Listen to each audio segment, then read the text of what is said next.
Бүгінде міндетті әлеуметтік медициналық сақтандыру жүйесі аймақ жұртшылығына кеңінен ақпараттандырылуда.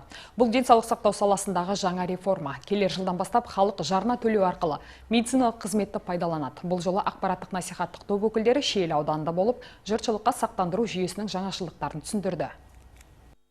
Алдымен медициналық сақтандыру дегенге анықтама берсек, қарапайым тілмен айтқанда денсаулығыңыз сыр берсе сақтандыру арқылы ем аласыз. Ал жарнаға ай сайын қанша салу керек, оны кімдер төлеуге міндетті? Сақтандырусыз емделу қиындап кетпей ме? Көпшіліктің көкейіндегі негізгі сауалдар осы. Шиелі ауданында 81 мыңнан астам халық бар. Ресми мәлімет бойынша оның 35 мыңға жуығы тұрақты жұмыс істейтіндер. 20 мыңы жалдамалы, 15 мыңы өз-өзін жұмыспен қамтығандар. Ақпараттық насихаттық топ өкілдері жұмыс берушілер биыл шілде айынан бастап қызметкерлерге жарна төлей бастайтындығын айтты. Ал жұмысшылар келер жылдың қаңтарынан бастап тапқан табысының 2%-ын сақтандыруға береді. Жалдамалы жұмысшылар 1%, кәсіпкерлер 5%-дан салым салады. Қорға жиналған қаражат азаматтардың тегін медициналық көмек алуына жұмсалады. Ал зейнеткерлерге, кәмелет жасқа толмағандарға, мүмкіндігі шектеулі жандарға, әлеуметтік науқастарға, студенттерге медициналық қызмет тегін көрсетіледі. Аталған санаттарға кірмейтін азаматтардың барлығы жарна төлеуге міндетті. Жалдамалы жұмыскер емес, мемлекет төлейтін жаңағы әлеуметтік осал топқа жатпайды. Жұмысы жоқ адамдар, немесе кірісі аз адамдар, салық органдарында тіркелмеген, өзінің жаңағы жеке шаруашылығының өз үшін өнім өндіріп отырған азаматтар, кірісі аз азаматтар, немесе үй шаруасында отырған әйелдер, немесе өмір жұмыс істемеген азаматтар болады, мысалыға, өзінің жаңа еңбегімен күн көріп жүрген осы кісілердің барлығы өзге тұлғалардың санатына кіреді. Олар өзі жаңағы айтқан азғантай ақшаны енгізу арқылы, енді бір минималдық айлық жалақының 5% деген айтып кеттім жаңа, 1300 теңгенің жобасында бір айда, бір жылға көбейтсеңіз, ол 16 мың жобасы болады.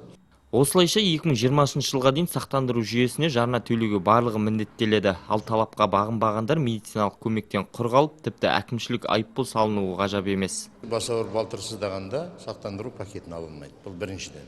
Екіншіден, бүгінгі таңда тек бір ғана азғантай ақпарат бар. Әлеуметтік кодекске өзгеріс енгізілуі мүмкін. Сол бойынша енді бұл міндетті төленің қатарына жатады. Сондықтан оны төлемеген үшін әкімшілік жауапкершілікке болашақта тартылуы мүмкін.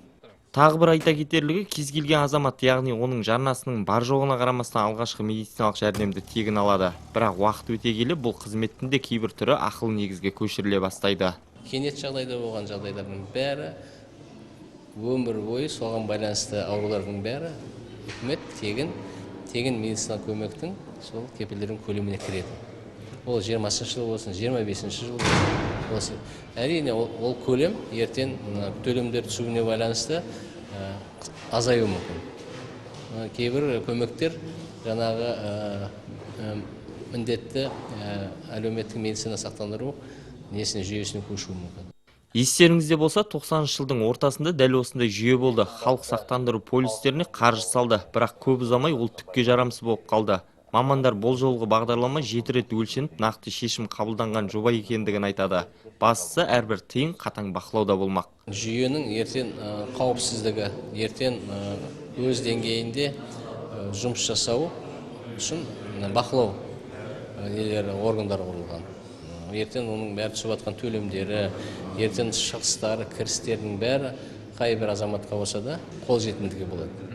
Оның қаншасы жұмсалып, қанша түсіп жатыр, оның бәрі ашық түрде информация болады. Жаңа жүйе бойынша ем алудың басты ерекшелігі төлқұжатыңыздағы ЖСН нөмірі арқылы жарна төлеуші екеніңізді анықтап, қызмет көрсетіледі. Міндетті әлеуметтік медициналық сақтандыру қорының ақпараттық жүйесі жақында іске қосылады. Ол бүкіл Қазақстан Республикасы аумағында бірегей ақпараттық жүйе.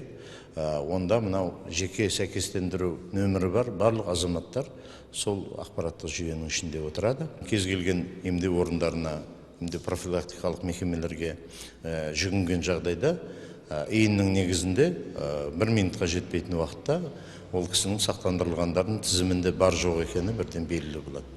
Мамандар медициналық сақтандыру ең алдымен адамның өз денсаулығына жауапкершілігін арттырады дейді. Сонымен қатар сақтандыру қорына жарна төлеу арқылы азаматтар қалаған аурухана мен емханадағы дәрігеріне барып емделуге мүмкіндік алады.